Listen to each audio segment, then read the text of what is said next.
Right, here's just a few tips that I'm going to finish off with that's may be useful, maybe not useful before we get to the finishing stage. Um, that pattern that I've used the Y stem with, that could also be used with a 1mm. It'd be virtually exactly the same sort of thing. Um,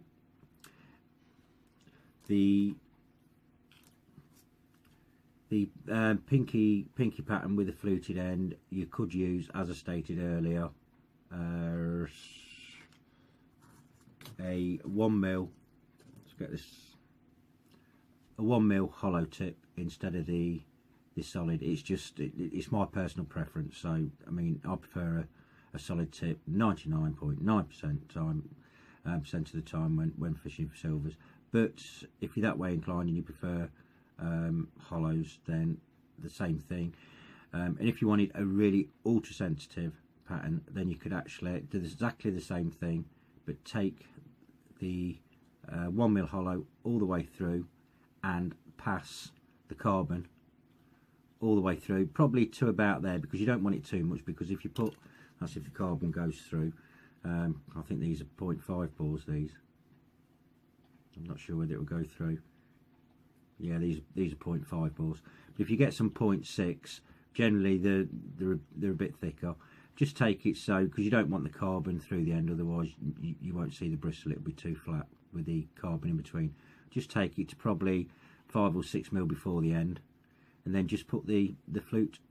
Should really go over the top, because they're quite generous, the bore on those. Although it says 1mm, they're more probably like I don't know, probably 1.5mm bore.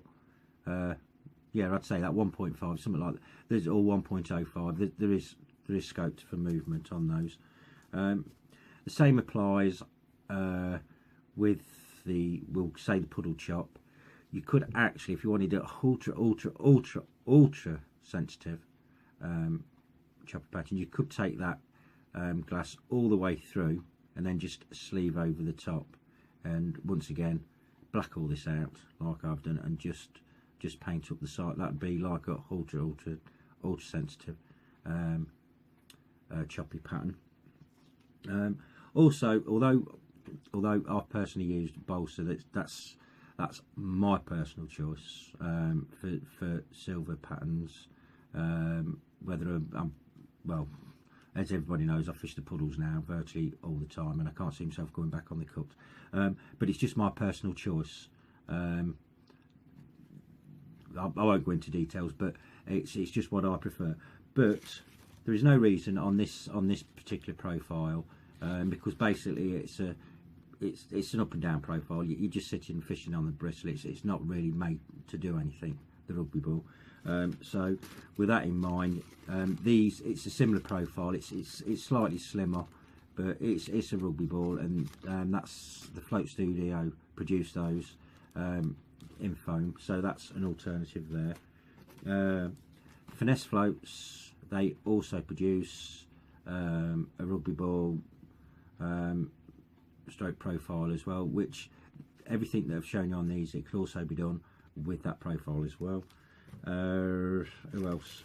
And the Float Factory as well, they also do a foam in that profile as well. So and there's others as well. I think it's Carl Henrik now. He flogs a few online, and I'm trying to think some of the others. There is quite a few now that are making precision machine bodies, available for sale. So just have a look around. It ain't difficult to find any of them, and they're all much of a muchness for silver. So if you prefer foam, like I say, this profile, it really doesn't matter, because generally the profile or body or float, or call it what you will, is just a capacity carrier, because most of the time with this profile you're fishing the bristle anyway. You're not laying it in or anything. It's basically to go in and settle and go out and just work the bristle, or sit there and wait for a bite, basically. There's a few little tips. I will say one. You've probably seen it before with the cane. I don't think I've got any of mine knocking about. Just bear with me a minute. My drawer.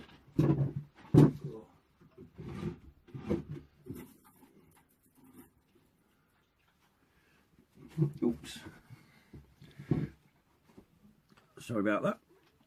Now the cane I turn myself is very different than the cane you buy today. Obviously, when I bought this stuff 20 odd years ago, machinery and everything was very different than today. The cane that you tend to buy online now, it's shiny. I don't know whether it's the oils or anything in it. Ideally, it needs drying out. It helps the finish. Alternative, if you can't dry it out, put it in a drill chuck and just give it a light sand down. But ideally, you can just feel how smooth it is against. This stuff is like 25 years old maybe, and this is what I use for making my own floats and turning down. So there's another tip. If you can't dry it out, just give it a light rub down and it will key the finish better. So hopefully there's a few other tips. Or another one as well, just thinking about it.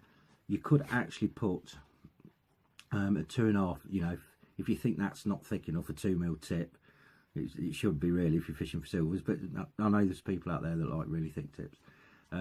You could put a 2.5mm sleeve over, 2.5mm sleeve over the top of that, because the 2.5mm bristles generally have a 2mm ball.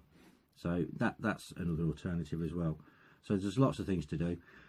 The next set of videos, I'll probably make another pattern up. I'll probably make a cane tipped maggot float or a caster float, whether it be for the cut, fishing for chub or whatever it is, and I'll try and explain a bit more on finishing and why I don't think pot dipping might be alright. You might get away with it when you've got like an 8mm pallet on the deck or a bit of corn, but I'll try and explain the reason why I don't think it's right, all this dipping by hand into a pot and what it finishes out with.